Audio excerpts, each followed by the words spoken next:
നമ്മൾ ആരുമല്ല. എങ്കിലും ഒരു കാലത്ത് ഞാൻ ചേട്ടന്റെ ഭാര്യയായിരുന്നു. എന്റെ മനസ്സിന്റെ സമാധാനത്തിന് വേണ്ടിയെങ്കിലും സത്യം പറയണം. അന്ന് ഡോക്ടർ എന്താണ് പറഞ്ഞത്? ക്ഷമിക്കണം സുജാതെ, നീ ഒരിക്കലും ഗർഭം ധരിക്കില്ലെന്നാണ് അന്ന് ഡോക്ടർ പറഞ്ഞത്. ചേട്ടൻ എന്തിനു വേണ്ടി എന്നിൽ നിന്നത് മറച്ചു വെച്ചു? നിന്നെ വേദനിപ്പിക്കരുതെന്ന് കരുതി. ഒരിക്കലും നിനക്കൊരു അമ്മയാകാൻ കഴിയില്ലെന്ന് സത്യം നീ അറിഞ്ഞാൽ ജീവിതകാലം മുഴുവൻ നീ ദുഃഖിക്കുമെന്ന് എനിക്കറിയാമായിരുന്നു. ഈ രഹസ്യം എന്നോടുകൂടെ മണ്ണടിയണമെന്ന് ഞാൻ ആഗ്രഹിച്ചു. ഇപ്പോഴും നീ ഇത്രയേറെ നിർബന്ധിച്ചില്ലായിരുന്നെങ്കിൽ ഞാനിത് പറയുമായിരുന്നില്ല സുജാത.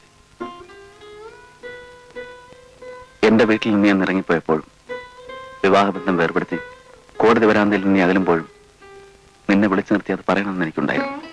പക്ഷേ എന്റെ സുജാത എവിടെയായിരുന്നാലും ഒരിക്കലും വേദനിക്കരുതെന്ന് ഞാൻ ആഗ്രഹിച്ചു.